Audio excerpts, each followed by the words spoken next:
Michael, thank you so much. Hello, everyone. So happy to be here. My name is Maria Rankel, and I am actually just celebrating my 1 year anniversary at Workday. And I am currently the senior manager for workplace engagement.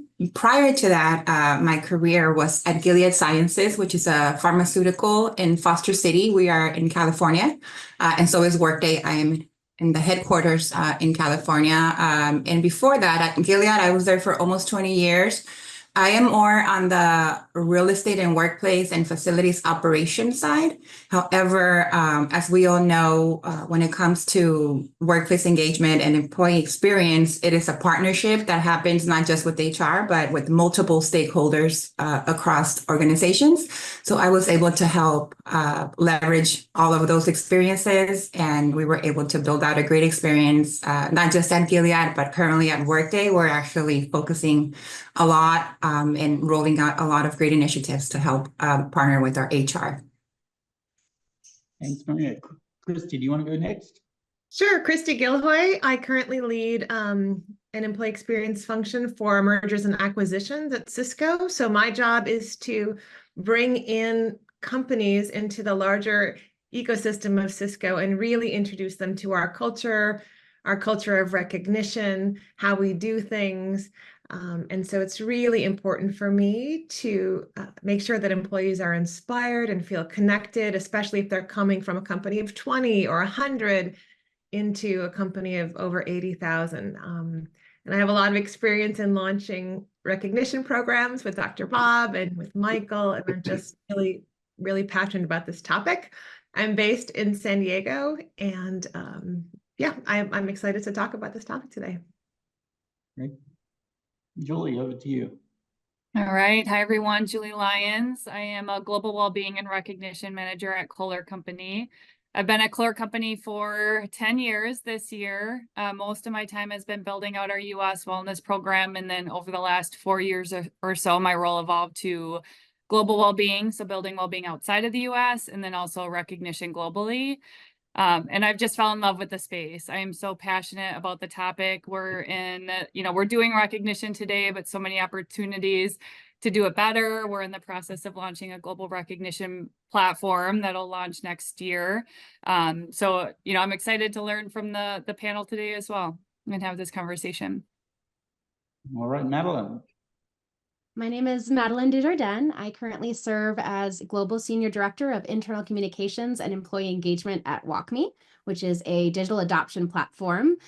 We were recently acquired by SAP, so going through a very exciting time right now. Previously, I've managed global communications and employee engagement for HireRight, a background screening company, and I started my career at the Walt Disney Company, working on internal communications at Disneyland Resort in Anaheim, California, which serves over 30,000 Disneyland cast members. I have over a decade of experience developing strategic global communications, building culture, really engaging employees to support business priorities, but exactly what Michael said, it's about making work matter and making sure that our team members always feel informed, connected, and valued. I'm also a personal coach. I'm really passionate about helping people ignite their inner light and shine brightly in the world and really authentically. So you can reach out to me anytime on LinkedIn or at igniteyourlight.com. All right, so I'm going to do a little just moment here before I pass and get off the screen, and I'm just going to tell you a little story. It was 22 years ago, and I was at some HR event or conference on the West Coast, and the lights go dim. There would have been 300-400 people in the audience sitting, and this music comes on playing. I've got a feeling it was the intro to the Rocky sort of fight scene. And here's a young, bouncy, Dr. Bob Nelson getting up on the stage with his wonderful positive energy. And for the next hour, I sat pretty well transfixed going, oh my God, this guy is totally, on it and has this vision and idea. And now here I'm sitting with what a great honor and a positive time, Bob and I have had together over the years, that I get to introduce you without the music. And so it's a pleasure to have you with us, Bob. I'll let you, of course, do your own introduction for those that don't know you, and then I'll let you take it away. Thank you, Michael. It has been a pleasure, our relationship. And like everyone else on this call, I've been a dedicated professional on this topic for 30 years now. For me, it started with my doctoral dissertation I did on employee recognition. And we already know recognition works from academia. We've got 400 studies that say you get what you reward. It's as close to fact as we know about managing people and performance, that whatever you reinforce will be repeated. And it's that intrigued me. And my contribution was saying, although that's incredibly important, in my experience, I'd worked at several corporations, I didn't see where it was really used that much. And so I try to dig into, why don't managers use this powerful topic? And I spent 3 years study trying to noodle out exactly what's going on, and had gained insights that I use to this day. So I've been blessed with having worked with about 80% of the Fortune 500, and basically on a weekly basis, I'm out talking at conferences or consulting for individual companies.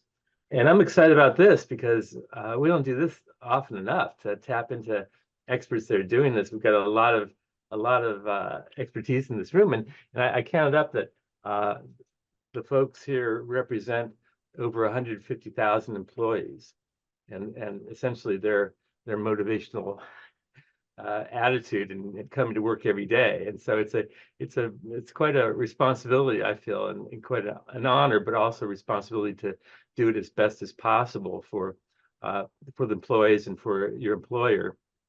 And so my hope in doing this is that we can all just learn a little bit more from people that are doing this day in and day out. And with that, let's dig into some questions. We have basically 7 questions, and we're going to just allow anyone to chime in and see if we can. And we also got questions in from those attending, and I'll try to weave some of those in as we go. And the big question I wanted to start with is what makes for a great company culture, and why is that important? And I'll just put that out to. I'll hop in right away if you want. Let's go for it. Yes. Yeah. Thank you. I'll say values for me. You have to drive behaviors attached to your values. You have to drive something around a common purpose, a shared mission. It's the basic table stakes, but at the same time, if you don't get it right, if your whole executive team isn't completely bought in, do you have real values that are real for your organization, that people are coming to work and living? Is that part of your recognition system? Is that part of your culture every day at all levels? To me, I don't think that you can have a successful corporate culture without really strong internal values that are shared and that are real. And maybe I just add that, because every company has values, and they're usually on the conference room wall or in the annual report. The real trick is to getting them to be lived, and to catch people using them and recognize them, so that others, inspires them to continue doing that, and others as well. So values are incredible. Any other reasons? Any other want to chip in on key elements for a great company culture? I can chime in. I think one of the things that's really important to me is that we're putting our people first. When we're taking care of our people, we're creating that safe environment where they do feel seen, they do feel cared for, they're recognized for the work they're doing, they have that sense of purpose. We really create that environment where everyone can thrive and reach their full potential. But I would say that that's what stands out to me. Maria. I would say, Yeah. Go ahead, Maria. Oh, sorry, Christy. Okay. Mine is really quick, and I just wanted to piggyback on Julie and Madeline's. When it comes to values and putting people first, Workday, one of our core values is fun. So, that is something that we definitely, put as one of the top things that we want to make sure our employees are taken care of. And then we're also bringing fun. It's going to be a lot of work, regardless of what company you're with or what position you're with. But, some of the benefits and some of the perks are caring about the people and bringing some fun into it, making the employees happy. It doesn't take too much. just a little fun, a little quirkiness here and there, goes a long way. But for us, it is definitely, it's embedded into our actual values. So definitely important. Love that. Excellent. Fun's a critical part of all this, and it often, I like to say that if you're doing the same thing over and over, which a lot of times recognition programs fall into that, we're doing the same things, years of service and holiday parties. If you do the same things over and over, we actually have a technical term for that. It's called boring, and so fun has got to be embedded in this. And in one recent study I read, it's 90% of the younger generation, millennials and Gen Z, 90% expect to have fun in their job today, at work, not on the weekend, while they're at work. And so a lot of companies need to really take that to heart, to make that a reality. Christy.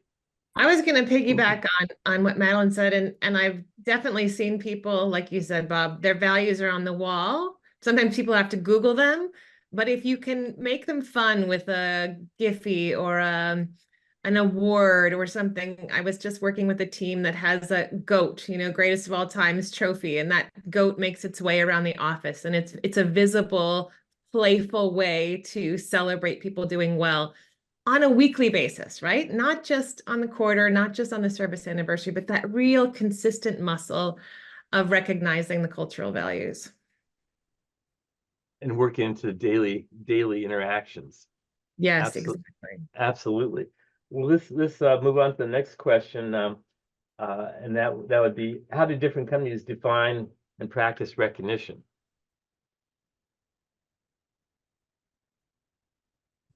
And Christy, why don't you start us off on that? Yes, sure. I think a lot of companies have maybe have a tool or a platform, and they set it and forget it. And they forget that they really need to build a culture of recognition, especially if they're a global company that has, global recognitions and then very personal one-to-one recognitions, that it's built into skip level meetings, and it's built into opportunities for conferences, and it's built into how people treat each other and catching people doing something good and campaigns. I think really breathing that life into recognition. When I worked at Qualcomm, we had Thankful Thursdays, and so people had that in their system to think about over the course of the week. On Thursday, who's really helped me out, and connect that with the performance and connect it with the company value. And so it's a muscle for me to really get people, especially those frontline managers, to be exercising that recognition on a weekly basis. And to own the topic and to feel it's theirs. Yes, everyone's responsible for it. Yeah, exactly. Yeah, it can't just be an HR responsibility. It's got to be every line manager. And exactly. And I can chime in as well. When I think of recognition, I think of the entire life cycle, from the onboarding experience all the way through retirement and everything in between. And so, we'll have a recognition platform that we reward for performance or, things like that, but also the importance of recognizing the whole human, recognizing those life events, celebrating birthdays.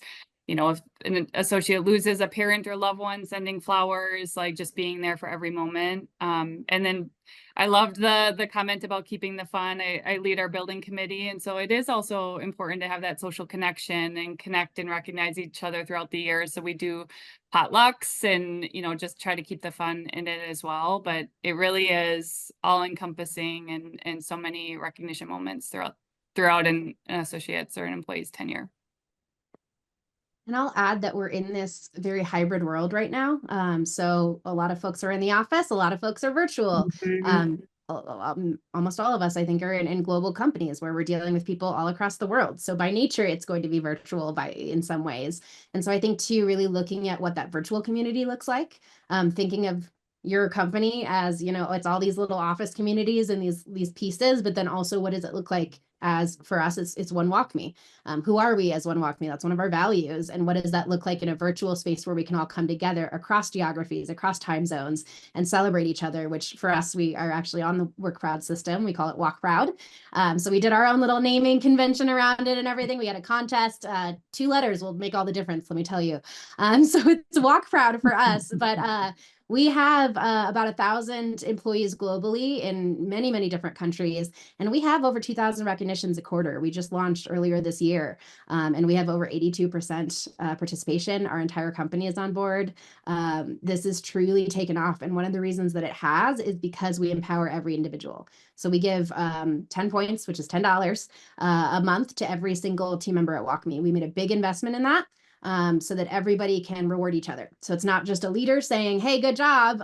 They have 20 points. They have even more to give away to their teams. But every single individual contributor has 10 points so that they can say, hey, Julie, you really helped me out the other day. You lived our value of act with empathy by watering my plant while I was out sick. Like, it can be something as simple as that. Or, hey, you really killed it in this huge project. And let's share. And the nice thing about that is that it's virtual, so everyone can see it. Whether you're in Japan or Germany or Australia or the States, you can kind of see what's going on across the company and share those values and share those experiences, where you can get to know people from other areas too. And I think that virtual side is so important. So a related question that Barbara Palumbo sent in was maybe starting to get to a tougher issue. How do you get employees and managers who don't believe in recognition on board? So there's in any organization, there's managers that are good at this, and there's managers that refuse to do it, and everyone else is somewhere in between. And what tricks, if any, have you seen or do you do to get those people that don't see it or don't agree with it or feel it's a waste of time, or we're too important doing our business to worry about this stuff, or people can take care of themselves on the weekend type thing? Any thoughts on that, Maria? I would say it's for at least for Workday. I've seen, we have something similar. We have a platform of recognitions in addition to the events and all those other topics that the rest of the panelists covered. But I've actually seen our CFO send out recognitions on the recognition platform.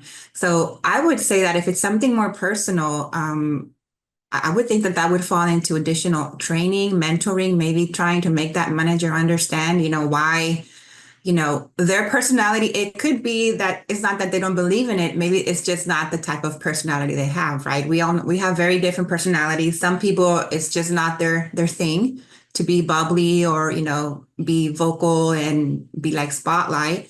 However, I think we are, management needs to understand the importance of the value and I would say just the culture that creates and just the momentum. I've been in situations where, where we were having that momentum and then there's a leadership switch and that momentum disappears and the morale just all the way down. It skyrockets down. So, I mean, as far as tips and tricks for having folks believe in it, I would say, look at the research, look at the data, understand, everything that's been out there, all the things that we're reading, the things that we talk about, Dr. Bob, the things that, that you bring to light, they're there for a reason. So I would say, believe in what you see and look at your team, look at their performance. I would think that sometimes that would be a key indicator as well. If there is something missing, the team will let you know. So making sure you're tapping into the team. And one of the things I learned from Ken Blanchard is the best management is what you do with people, not to them. So and ask them, involve them on any aspect of this. What could we do that we're not doing? What would you like when you do a good job? And try to make that happen when they're successful. I know, Kristen, when at Qualcomm, one of the things that we did that was so cool to get upper management on board was we held a forum for you identified key top executives that were good at this topic, and we got them on a stage and I interviewed them in front of the rest of the leadership team. I think we had 300 executives there and online and in person, and just kind of basically play devil's advocate. What you can't possibly have time to do this. Well, I hear you do this. How does that make sense? And to hear them say, oh no, this is not, this is something you have to do. And what they did and the impact it had on their work and their success of their initiatives. And how I remember executives saying, that's why I don't have to spend all my time constantly recruiting new people, because we have a strong team and we keep making it stronger as we go. Yeah, those were all engineers, Bob, and it was really, we really used the data from our engagement survey. Who are the top folks that employees recommend? Who are the top leaders who have the highest ESAT scores on the engagement survey? And then we told them that they're good at recognition. They weren't necessarily tracking that, which was funny. And then we used positive peer pressure. So when they got up in front of their peers, there's always naysayers, but we started to have dashboards, and Michael and Bob helped me put together some dashboards so that we would show, Chris in engineering, he's killing it. He's recognizing his employees weekly. And, Tom over in sales hasn't sent a recognition out in 3 months. And as soon as that started to be public, that public positive peer pressure, we started to see the needle move. Yep. Started to see the needle move. Yeah.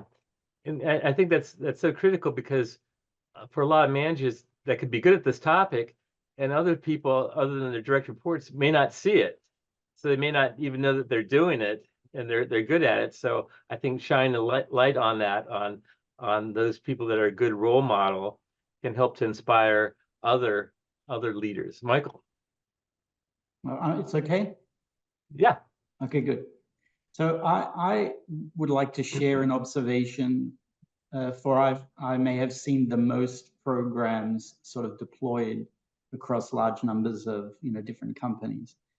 And the word recognition has a lot of connotation that may be a dimension on how people are marketing and talking about this internally. And I might sort of say, hey, participation is really good. And the illustration, and it connects sort of to some of the things Madeline was talking about earlier, is if you go and look at LinkedIn and you squint your eyes a little bit and look at it sideways, it's a recognition program. And it's full of posts, right? And it's a lot of executives and people doing posts about themselves and about their families and about other people. And I joined a job and I got a thing. I find it a little unusual to think about, so LinkedIn is the global recognition platform for people, or is it really just a job hunting site? Companies should have their own versions, but the executive's role in that is participation. What they end up posting about or sharing or interacting with others, well, that will come in due course. So I just wanted to just share a somewhat perspective on it. If we're trying to sell leadership on recognition, I'm not very good at recognition, but if we sell them on participation, then those that are naturally in that way will tell stories that are directed to that. Others may tell stories in different ways. Others may comment on other people's, and that might be sufficient. But anyway, thanks for letting me, jump in. I promise I will talk. And any form of recognition, as it's done publicly, becomes then evidence to other people. That's what we do around here, and permission to others to do likewise. So I think that's, you got to chip away at it to keep the momentum on building the culture. Another kind of related question on this. So Deb asked, how important is it to distinguish between rewards, recognition, and appreciation? And of course, they all have a lot of overlap to me, but I know some organizations I work with that they actually are intentional about saying, if you work for us, you will get a certain level of respect, a certain level of appreciation for being part of the team and part of our organization. Recognition is then calling out on performance-based what you did that was above and beyond, or what you did that was along our core values, or finishing or things to do with our strategic objectives. And then of course the rewards is I view it as kind of over the top if something's even especially noteworthy, then maybe we can have some points or gift card or something more tangible to attach with it. Any other takes on those distinctions of that people have seen or that you think about? Someone in the Q&A had asked specifically about like Gen Z and some things that are helpful for they asked about millennial workforce, but I brought in Gen Z, I guess. I think too the power of choice is huge. So looking at those three distinctions and really saying like they are three different things, and what do you need as an employee, like really working with your leaders to have them talking to their teams about what works for them. Some people want a high five in the office. Some people want a dedicated email. Some people want a shout out at a group meeting. Like it's very different. And then we have this whole online platform, which gives us the data and gives us all of this like rich, really just data to work with, but then we have choice. So with that choice, you have the basic choice of the day-to-day, but you also have like, if you're doing rewards, what are the redemption? I will say in the research I've done, Gen Z millennials, they really care about choice. They might want wellness benefits. Some people want that. Some people want, family benefits. Some people really want development. Like everybody wants something different. And so the more that you can offer choice in reward, sometimes reward is just development. It's not necessarily money. It's not necessarily a gift. So really thinking about holistically, how are you giving your employees choice and how are you making sure that they are getting recognized, rewarded, appreciated in these different ways and in the ways that are meaningful for them, which is a tough answer, right? That's not you. It's not something you can just go and build. It's very much built for your organization and your teams. But I think the more that we think about choice within this structure, I think the more it opens up, especially for those younger generations who are coming to expect it. Yes. Completely agree. Building on that, I think that non-monetary recognition should be the bedrock, right? That doing the behavior and having that culture of abundance. And what we did at Qualcomm is we found those people that were really good at this, who gave recognition consistently, and we supercharged them. We gave them more points and swag and tools. We found those people, and some of them were in Bangalore, and some were in Munich, and some were in Buenos Aires, and they were the little engines that were the extensions of our team. And they weren't HR, they were in the business. And once we figured out who those real ambassadors were and called them out for being good recognizers, not just for being recognized, but for giving recognition, those were the people that we supercharged. And that became kind of our, it just cascaded and amplified what we were doing.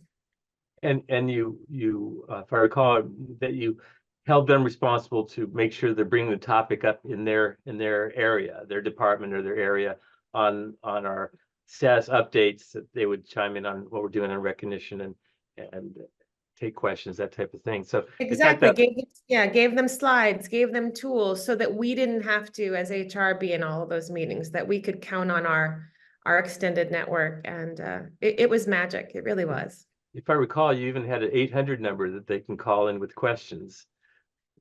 Yeah, I don't think it was an 800 number. It might have been some more of an online space, but yeah, it was definitely, it was a dedicated space for them, dedicated training, dedicated things, because they were special. They were our power recognizers, and we wanted to make sure they're our cultural leaders. What number of ambassadors did you get up to? So we had about 40,000 employees, and I think we had 350 to 400 ambassadors. They would change every month. We'd run the numbers and say, okay, who's really knocking it out of the park? And there might be some new folks coming in. So it was an evergreen program to bring in new ambassadors and then reward the ones who were doing the behavior. And you even, if I again recall, we even created a super ambassador distinction for those people that were even as ambassadors stood out. And what did you do differently for them? It's so funny. People love little badges, and it's like the gold stars on the fridge. So we put a gold star by their names on the platform, and people loved the gold star, right? That was a coveted thing next to their name. So it would say, Julie Lyons, and it would have a gold star next to Julie's name.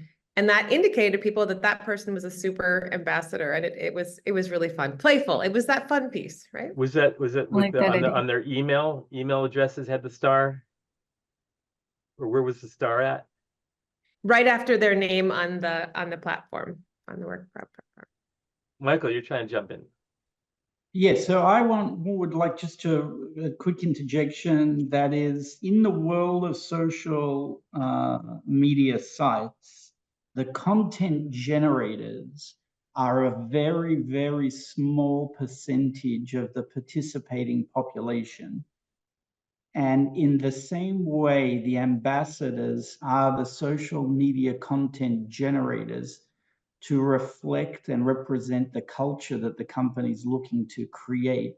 And those are the ones that are naturally posting and sharing and commenting, and the others are watching either as observers, like many of us in the social media when we're looking. We're not really interacting, but we're watching and we're getting a feeling, and also then encouraging that participation by others by setting examples. So just as a reminder, this sort of agenda that says, well, we have to get X% of the people sort of doing posts and recognizing each other all the time. Not really, not at least to get an initial base set of benefits from systematizing it. And the idea that Bob and Christy had put together and the way they executed it with the ambassadors was the perfect sort of tactic within a Qualcomm environment. In Madeline's population, maybe not the case, and in Workday and Julia, I don't make any assumptions. But I just want to remind everybody, the ambassadors is a really clever way to influence it in the direction that you want. And you don't need everybody participating. They'll come, you'll see in due course. So something to think about. Thanks for the opportunity.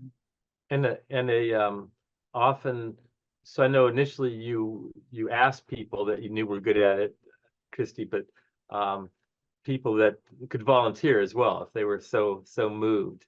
So a variety of ways to get involved as they got excited about what they saw, they could be a bigger part of it. Yeah, and I will just add, we added the executive assistants, right? Those really key people, the leader's right-hand person, because we wanted to make sure that they were seen and recognized themselves as critical players to the leaders. And that helped a lot in the change management process to get some of those leaders on board who might have been a little resistant when their assistant said, hey, you need to be doing this, or hey, I'm doing this. It was a really nice sort of one-on-one conversation. Let me ask another question. I just wanted to see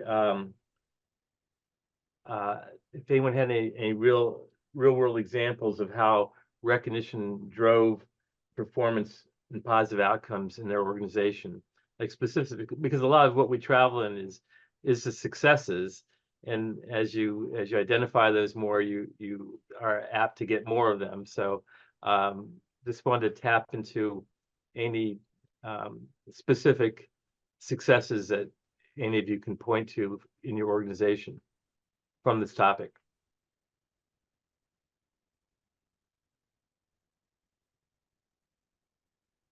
I mean, I can, so we, we're probably at the earlier stages, but, we've done some internal analysis around recognition. One thing that is, one of our strategies currently is retention and first year turnover. And so we have done some internal analysis looking at those who've been recognized versus those who haven't been recognized, and the impact that it has on turnover. And there's a very, very clear connection between, when you see those that are recognized, they're exiting the organization far less frequently than those who aren't recognized. So that's just an example of something that we've done as we're developing our business case and trying to convince our leaders it's the right thing to do for those who might, not necessarily see the value of recognition. They do see the value of retention. And when you connect the two, that's been really successful for us. So if I may, Bob, Julie, to reinforce that. So we did a study over 50,000 lives in a healthcare system, 3 years. And the data showed a direct correlation between the amount of recognition and involuntary turnover within 6 months. The delta was 70%. Now, I want to share an interesting perspective of the power of what we're doing. The presence of it and the absence of it was equally powerful for a strategic direction to go, it was happening here, so we don't need to worry about that. And it's not happening over here, so we need to ask ourselves questions about how to address it. It's not a tool that we would deploy fixes somebody's situation. but it reflects what's actually happening in terms of that person's ability to fit in with their peers or with their managers, and conversely, they're not fitting in and they're not connecting with their managers just as powerful and valuable. So turnover is certainly an exceedingly powerful motivator for companies to want to consider making a concerted effort to, address this. However, there's another part, and maybe people want to react in this way. Discretionary effort by employees, i.e. not motivated by incentive pay, is a heart-driven agenda. And that is, I can do the least amount I want to in any given day, or I can do the most amount. And I get to choose the level of discretionary effort I apply. And the way to unlock discretionary effort is to tell people that we see them and that they matter and that the things count and we appreciate them. So anyway, back to you, Bob. Thanks. Very critical, yes. A related question that came in, Sharon or Cynthia Ball asked if we had any best practices for sustaining culture of engagement through organizational changes. So I know Madeline, you just mentioned that your company has got acquired or merged with SAP. How are you using recognition to see you through that merger? Yeah, I think shockingly, I will reference values again. I think when you have something very strong, you have recognition built around values and a company culture like that, it can really sustain a lot. And I think that is, push will come to shove, right? I mean, for example, our company is based in Israel and we had the attacks last year and our one WalkMe value became extremely real. It was a concept. It was, hey, we're all collaborating, we're all working together. And all of a sudden, our team members were getting bombed and it was very real, and acting with empathy became not a concept. It became a day-to-day. How are we supporting each other across the world in a war zone? We also have employees in Ukraine. So we've been through this and it's real, it's visceral. Like these values are not just a thing on the wall. These values are something that your team members are coming in and living every day because they will matter. There are times that this becomes real. And so now here we are going through this huge merger. We are a 1,000-person company getting integrated into a 100,000-person company. It can be really intimidating. It can be really scary. But at the same time, you look at your values, you look at your culture, your executive team, the ways that you do work. And I think the big thing for me is consistency. So whatever programs you have, keep them going, keep feeding into that. If 5 people show up, next time 10 people show up, next time 20 people show up, see what works for your organization and keep kind of fighting that good fight. And I think for me, it really does come back to choice, to offering a lot of different options for your people. I know we've had some questions come in about like, what do I do if I don't have money? You don't need funding for this. It's great if you do. We're all fighting for it, right? The more money, the better, the more we can do. But are you thinking about what does a reward look like for your team members? Maybe it's a day off. Maybe it's some extra time away. Maybe it's flexibility. Maybe it's a development opportunity or a stretch assignment. Like really think. Day. Yeah, like what matters to your teams? Maybe it's a free lunch. Like sometimes it is just a free lunch. Like a lot of times we try to avoid that, but there are days and times when, hey, everybody's been working really late. Let's grab some food. Let's do this. Like it can be really small. It can be really big, or even like we have a recognition program called the Walk Me Way Awards. Again, based on our values. It's a quarterly thing. So it's like the really big one where we pick one person per value per quarter, but our CEO shares it in our town hall. And now we're doing that in front of SAP, and we're maintaining that culture, and we're really keeping it alive in the integration period. And I think that that's so key, is just keep doing what you're doing, keep building it. And the more that you invest, the more that you'll see the reaction. Because I will say, we've seen it in our organizational health survey. So if you're not doing an annual survey, highly, highly, highly recommend that, and a post survey too, if you can, but just make sure that you're really taking that data and using it. The worst thing you can do is ask a bunch of questions and then never use the data and never take action. So if you're taking those actions and you're really listening to your folks, you will see the results of this. I will say our recognition has gone up 50% in our org health survey. Like we have the data, we have the results. We also are seeing that discretionary effort that Michael's mentioned. You can see that in your ENPS. It's hard to track, but in your employee net promoter score, you can start to see it. We've also seen, even just with the value of each, the market improvement in like revenue per head count, right? The value of each individual at our company has gone up over the years. And a lot of that comes to culture recognition. These are hard things to measure, but you can measure them. And so the more data you can get, the more you can prove that some of these fringe benefits are working. Madeline, did you do a baseline survey before you launched the tool so that you could, I think that's key, right? Even if you're in a rough place in your company, survey folks and ask them very specific questions. I feel recognized on a daily basis, weekly basis, right? Catch that data before you launch an incredible program where you're, where you're just really pumping this up. That really gets the attention of the execs, right? When we can show on our engagement survey that it moved up 5 points in 90 days, then you get the naysayers. Then you get the people who are like, oh, I guess there is a business case to be made. So if you have sway with your analytics team and your survey team, really being strategic about setting that up because it works, right? We know this works. Bob did his whole dissertation on this. Michael has his whole business on this. Those of us here have seen it work. If you can measure it for those grouchy leaders who may be naysayers, that's the magic. And some of those people who are the biggest doubters in the beginning, if you can get them on board, they can be some of the biggest champions later.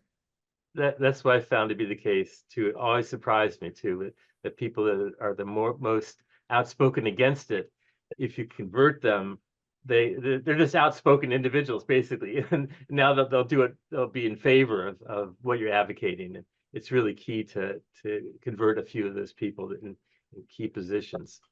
And satisfying, very satisfying when that happens. Yes.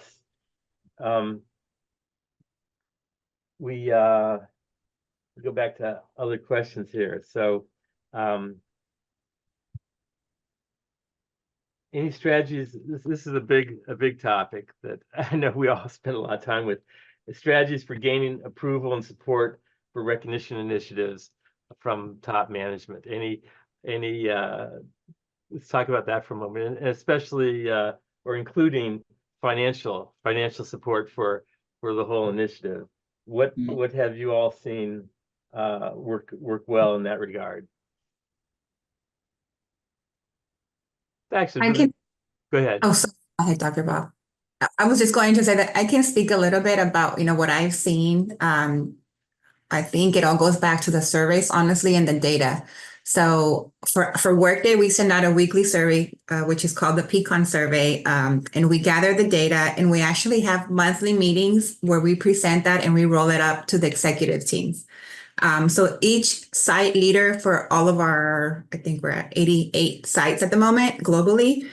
We have a monthly meeting with the site leader, with the REW representative and our PMP or HR representative. And from there, it's basically telling us what the employees need, what they want to see, what they want to hear. And that to us is the biggest tool because it'll show us the fluctuation of if you listen to them, like Madeline said, if you do something about it and you listen to them, and it could be something as simple as, the building looks outdated. We need something. We can go in there, add some art, paint a wall, elevate the furniture a little bit, and the survey results the next month are through the roof. So this is the data that we need, and this is what we take to our, executive leadership to say, hey, we need more funding so we can address all these items and look at the performance level. You went from a attendance level of maybe an engagement level of maybe 7.1 to an 8.5. I mean, these things speak for themselves. So I think for us, I've seen that, coming to Workday, that was the one thing that I noticed, that the data speaks millions, not just literally, it works out in everybody's favor because you're proving to them what the workmates are needing for them to be able to do their job and succeed. That is and critical. Maria, you did a great job with that, because recognition was one of the things that people wanted more of. And so we worked together on that, and we got some of Dr. Bob's books and we did some teaching on that. And so, like you said, being responsive really helps a lot.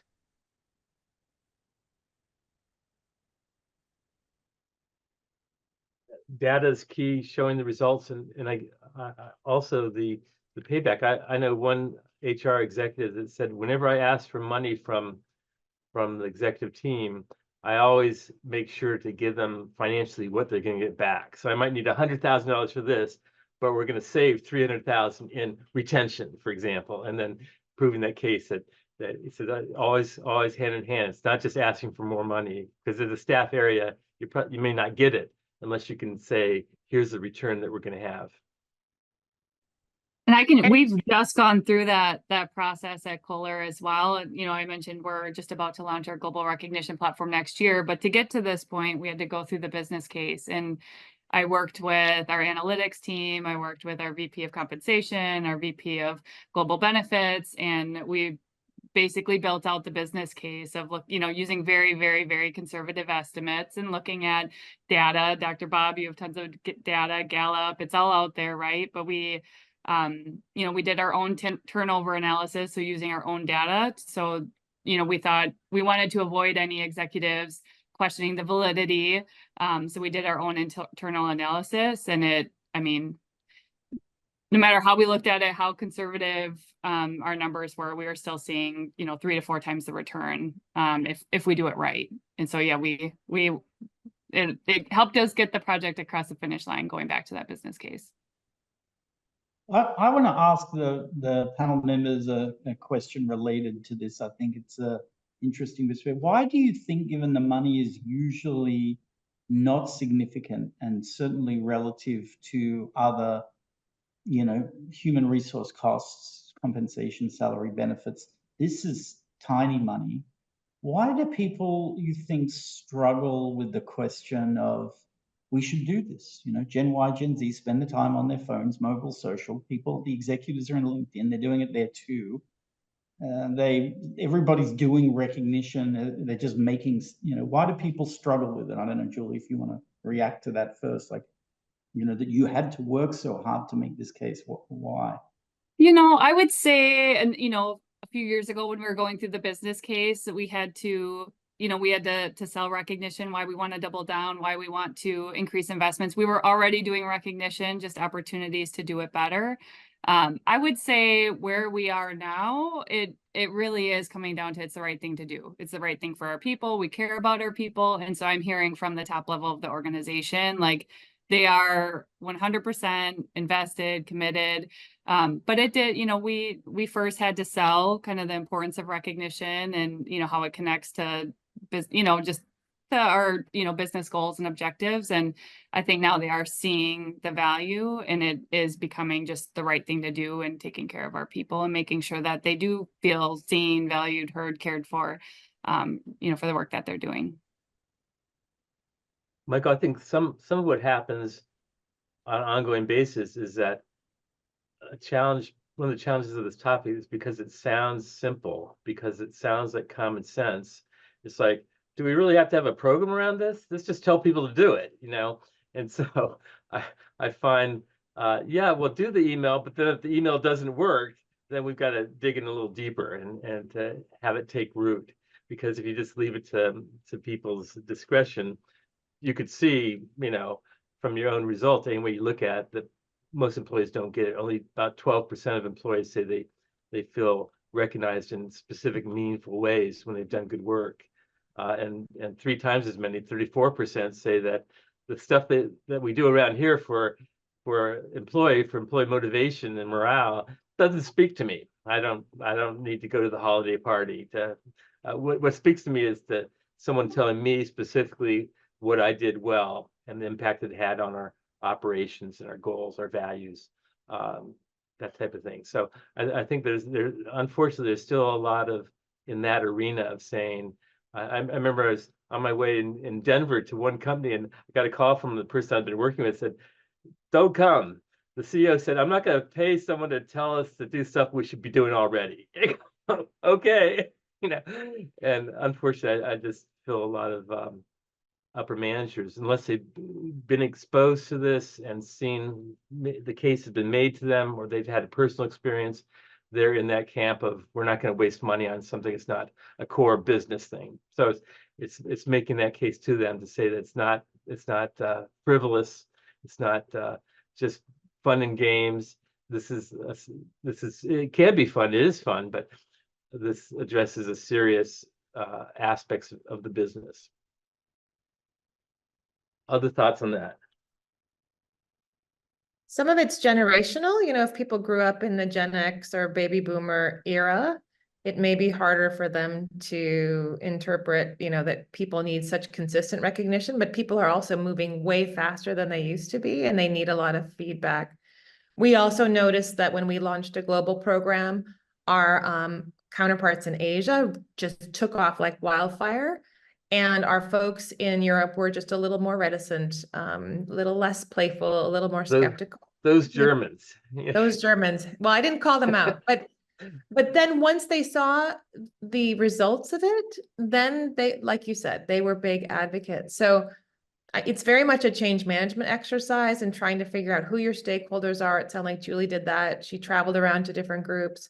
Who's on board? Do you have an executive sponsor in the business? And then it feels sort of like congressional lobbying. Before you ask for that money, you've got to have everybody on your side before the vote, right? So it really is, you have to be like Madeline and Maria and Julie, like we all have to be true believers to make this happen. So having the right person in your company also driving this, you have to believe in it yourself, and it's contagious, right? And I think to go back to what someone had mentioned at the very beginning is that it's a muscle, right? Like it seems very easy to be like, oh, good job, you did it.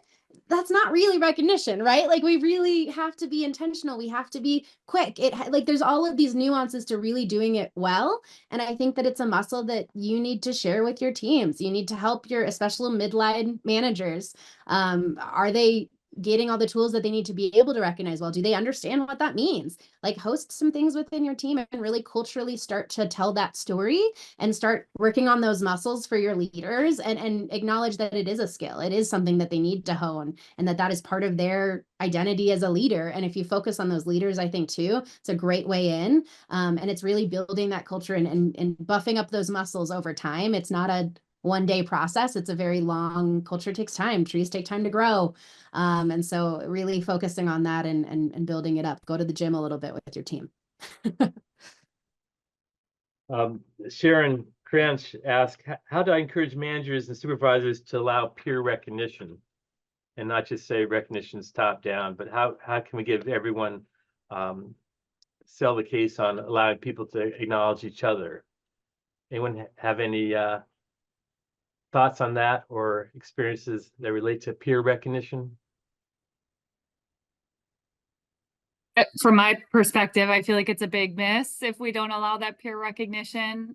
Our peers are who, see the work that we're doing every day. If I think of my experience, my leader has very little visibility as I'm interacting with global team members and launching programs. And he might hear things at a high level, scale, or, maybe congratulate a big project that's launched. But that day-to-day reinforcement of the work that we're doing, if we don't allow peers to share that feedback, I think we're missing a big opportunity.